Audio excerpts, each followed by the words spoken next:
কি হয়েছে তোমার? কাঁদতেছো কেন? গালের রং কিসের? কেউ কিছু বলছে তোমাকে? কেউ টাচ করছে?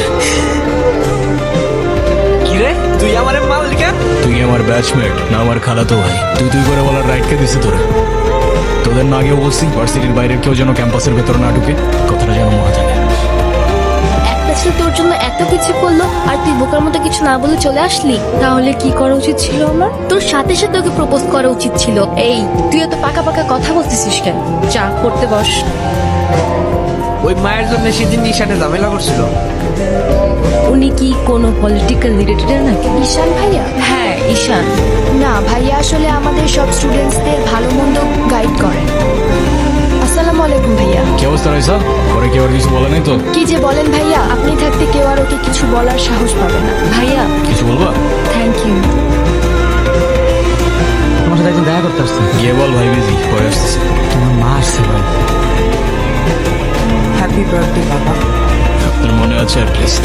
এই দিনটা আমি কি করে ভুলতে পারি বলো? আপনি সবই পারেন। আমি তোমার মা ঈশান, মায়ের সাথে কেউ এভাবে কথা বলে? আমার মা আমাকে অনেকগুলো বছর আগেই ছেড়ে চলে গিয়েছে। আমি তোমাকে ছেড়ে যাইনি। মনে করিয়ে দেওয়ার প্রয়োজন নেই, আমি ভুলিনি। আমি আপনার আঁচল ধরে বারবার বলছিলাম, মা আমায় ছেড়ে যেও না। আপনি আমায় ধাক্কা দিয়ে দূরে সরিয়ে বলেছিলেন যেন আমি আপনার পিছনে আসি। তারপর আমি তো কখনো আসিনি, তো আপনি কেন বারবার চলে আসেন? আমি তোমাকে না দেখে থাকতে পারি না বাবা। আমি তো শুধু তোমার জন্যই আসি। সরি, আপনি অনেক বেশি লেট করে ফেলেছেন। আর এমনিতেও আপনাদের জন্য আমার আর কোনো ইমোশনস কাজ করে না। তুমি ওনাকে বলো নাই তোমার সাথে যেন আর দেখা না করে? ওনাকেও বলছি আর আপনাকেও বলছি, আমাকে আমার মতো থাকতে দেন। কেন কল করেন বারবার? আমি তোমার বাবা। যখন দরকার ছিল তখন তো কেউ ফিরেও তাকাননি আমার দিকে। উনি কি বলতে চায়? কেন এসেছিল? আজকে আমার বার্থডে। সরি বাবা, আমি আসলে কাজের জন্য ভুলে গিয়েছিলাম যে আজকে তোমার বার্থডে। আমার জীবনে দুইটা জিনিস খুব অপছন্দ, জানেন? এক আপনার টাকা, আর তুই আমার মায়ের ভালোবাসা। তুমি কি মনে করতেছো? হ্যাঁ, তুমি যা বলবা তাই হবে? ও তুমি টাকা কামাও বলে তোমাকে কিছু বলা যাবে না? ওকে ফাইন, তুমি তোমার মতো থাকো, আমি আমার মতো। দেখো না মা। যাও তো।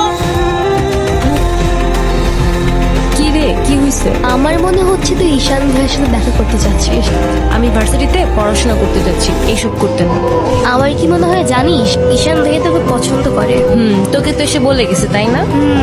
বুঝি তো সব, আর বলা লাগবে না। এই শোন, তুই না ঈশান ভাইকে প্রপোজ করে দে।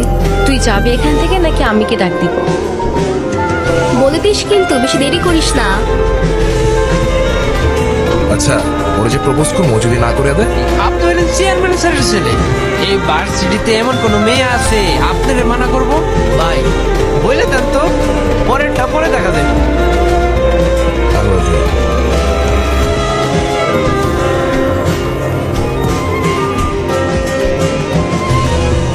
তুই কি ডিরেক্ট প্রপোজ করে দিছিস? সবকিছু কি ডিরেক্ট বলতে হয়? কিছুটা তো বুঝে নিতে হয়। আচ্ছা, যদি না বুঝে, এই আপু তুই ভাইকে ফোন দিয়ে বলে দে না। অসম্ভব, আমি কাউকে কল দিতে পারবো না। ভয় পাচ্ছিস তুই? ও বাঘ নাকি ভালো যে ওকে ভয় পাবো? আচ্ছা, তোর দেওয়া লাগবে না, আমি দিচ্ছি। হ্যালো, আসসালামু আলাইকুম। কে বলছেন? ভাইয়া আমি তিথি। আপু কি যেন আপনাকে বলবে। কি বলবো আমি? কালকে কি আপনি ভার্সিটিতে আসবেন? এটা বলতে কল দিছো? না মানে, কালকে কি দেখা করতে পারবো? ঠিক আছে। আসছো কেন? নাম কি ওর? মোগলি, আমার একমাত্র বিশ্বস্ত বন্ধু। এত মানুষ থাকতে কুকুর কেন? কারণ ওরা মিথ্যা বলে না, ধোকা দিতে জানে না, আর ওদের জন্য এতটুকু করলেও না সারাটা জীবন কৃতজ্ঞ থাকে। আপনি নিজেকে যেমন দেখান, আপনি আসলে এরকম না। কেমন দেখাই আমি? এই যে মনে হয় নিজেকে নিজের থেকে লুকিয়ে রাখছেন। নিজেকে নিজের থেকে লুকিয়ে যদি একটু ভালো থাকা যায়, সেটাই বেটার অপশন। আপনারা তো কষ্ট কিসের? জেনে কি করবা? বলে দিলে তো আর কমে যাবে না, তাই না? কমবে না বুঝলাম, তবে ভাগাভাগি করে নিলে ক্ষতি কি? আমি এখানে তোর সাথে ঝামেলা করতেছি, আর তোর আমার সাথে প্রবলেম থাকলে আমার সাথে সর্ট আউট করবি। আমার ছোট ভাইদের বদর করিস না। তাই চল। তুই ওদের সাথে ঝামেলা করতে গেছিস কেন? তুই কি রাস্তার পোলাপান যার তার সাথে মারামারি করবি? ভাই আমি এমনি এমনি ঝগড়া করতে গেছি। কেন ওরা তোর ঘাড়ে উঠা বসছিল? ভাই অনুতির গায়ে হাত দিয়েছে ওরা। ভাই